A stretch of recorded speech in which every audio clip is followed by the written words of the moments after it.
This is supposed to be one of the most haunted locations in all of Southern California. There's supposed to be voices and all sorts of things that people see and hear up here. And there's videos all over the internet about it.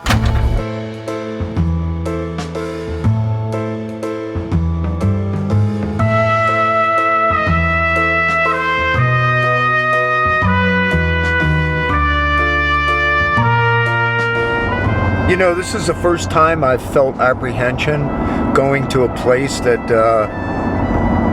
has an urban legend or is supposed to be haunted. I don't know why that is. I couldn't get anybody to go with me today. So I'm a one-man band, as I normally am, and I've got my cinema camera in the back. I've got a Canon C-200 I'm shooting right now on a Canon EOS R. Where I'm going today is the Cobb Estate. It's part of the haunted forest, or the enchanted forest. In 1918 it was built, and a father and a wife and 2 sons lived there. Something happened to this guy. He killed both the sons and the mother. The place was torn down. It was bought again by the Marx Brothers, the famous comedy team. And there's just been all kinds of crazy stuff. There was supposedly a nun that was killed there. It was used as a religious retreat. I'll get into more of this stuff later.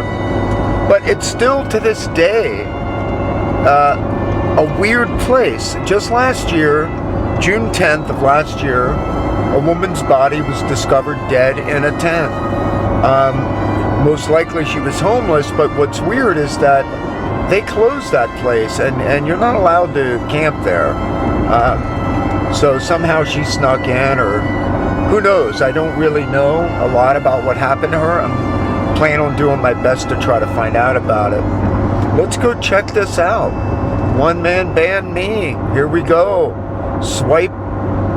Okay, I am now in front of the Cobb Estate. This is it over here.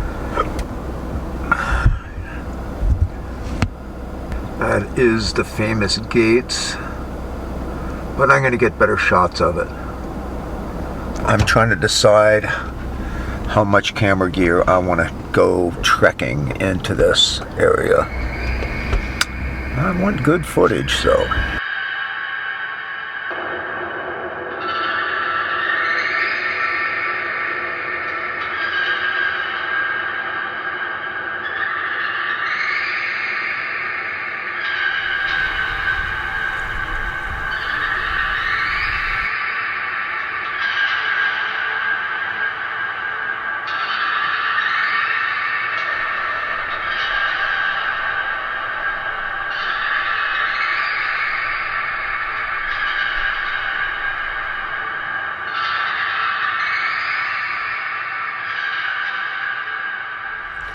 Okay, so right now I am inside the estate, or whatever you want to say, and it's this long trail, and I have my C-200, but it is a heavy camera, and I don't know if I want to carry it all the way up through here until I know really like where I'm going and what I'm doing. I think it's important I give a little history on this place so that you have some idea of why I'm here.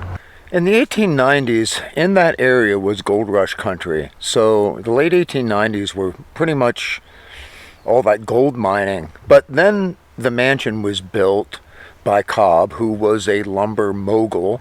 I decided to come a little bit late in the day, and the reason is because pretty soon it'll be getting dark, and I think it'll be much more interesting then. Okay, I think my audio might be a little bit better. There's all kinds of trails. You know, and I'm just gonna pick one. Like, look at this. Like, here's a driveway. I think I'm just gonna pick this path.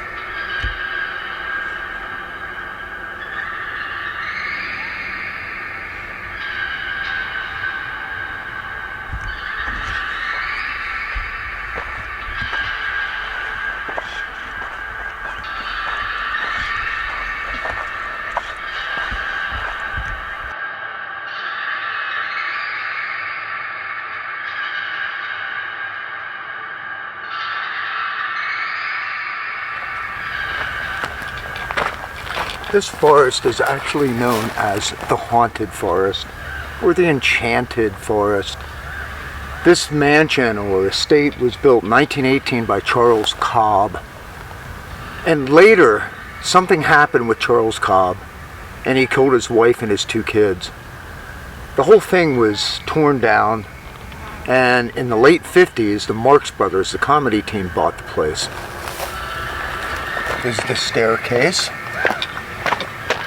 to what was once a beautiful mansion.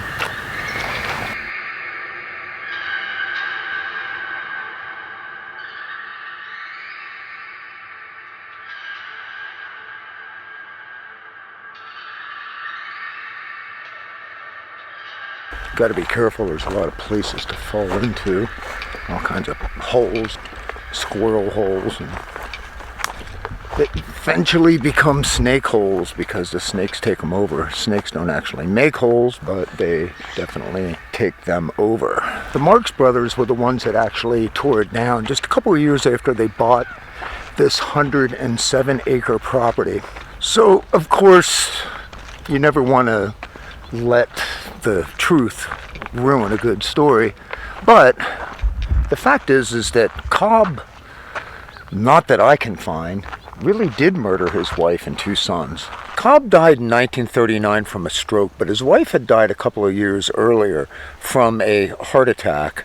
When they died, they had a son that was adopted, and that son had a daughter, so they were actually grandparents when they had passed away. After Cobb died in 1939, nuns took it over, and the nuns were there all the way up until the Marx Brothers bought it in 1955. There was a fire, and that was in 1935.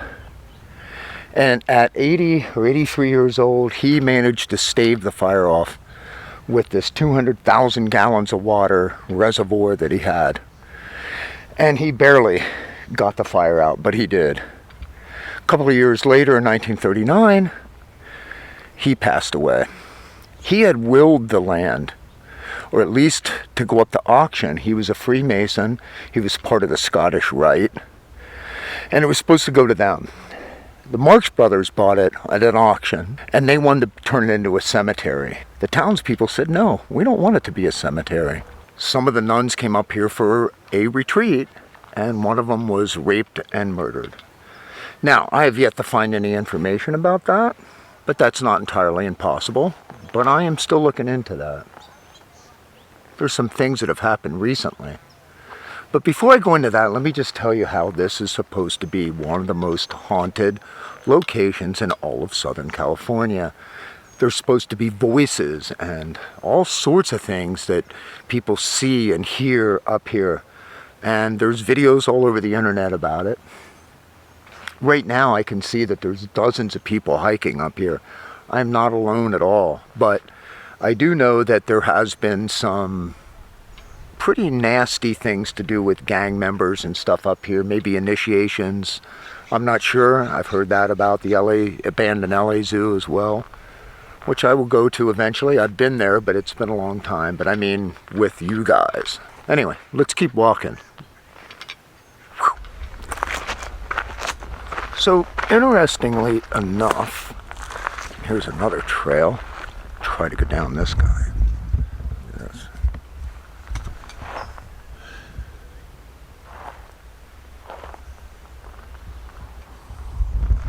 You know what, let me try to go down this first.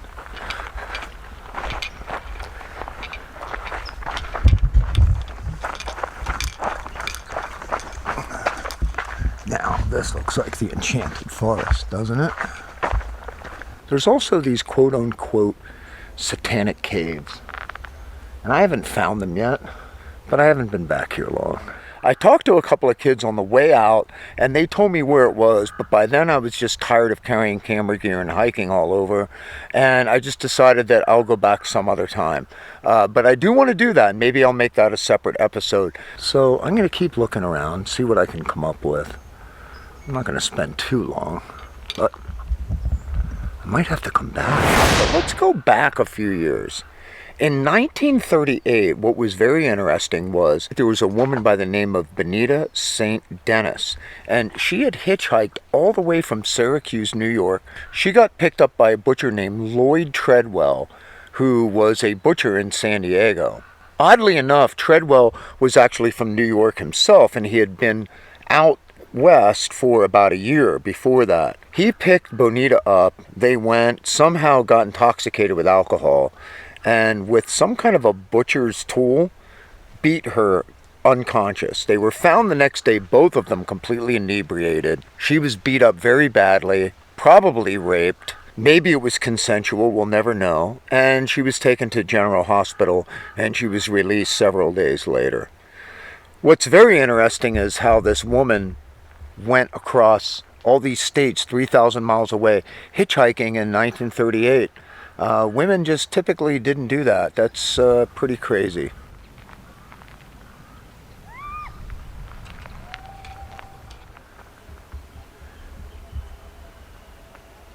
These trails, I mean, they go way up. This would be really, really cool trail hiking area. I can't believe I've never done it. I have decent shoes for this, but these pants, it's like, But I'm not interested in hiking today. What I'm interested in is finding out the mysteries of the Cobb Estate. Well, it's not nighttime yet, but sunset is at 7:57, and it is 7:05. So we have some time.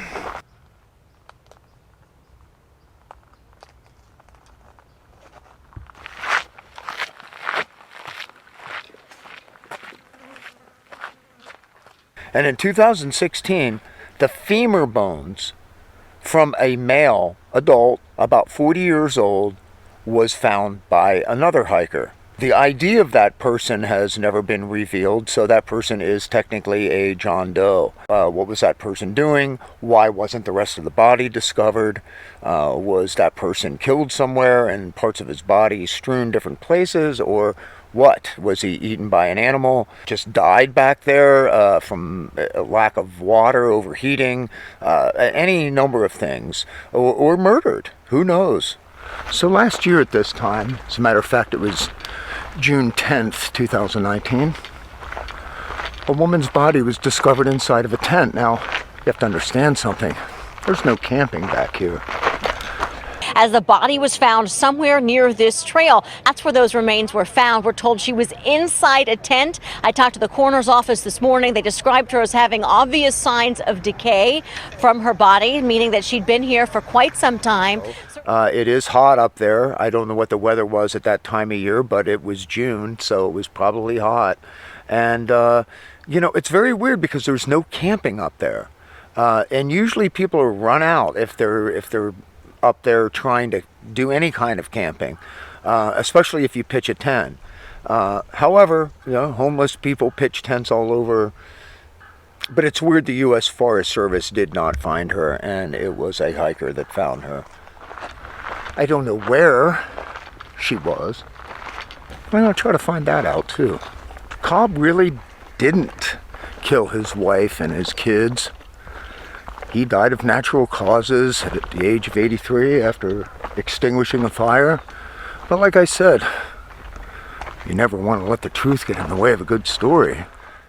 So that's pretty much the whole story I know about the Cobb Estate and the haunted forest, enchanted forest, whatever you want to call it. So a couple of kids just ran up and told me where the actual satanic tunnel is. And I gotta tell you, it's quite a walk. I don't know if I've got it in me. Listen, if you're new to this party, please subscribe. Hit the like button if you like the video.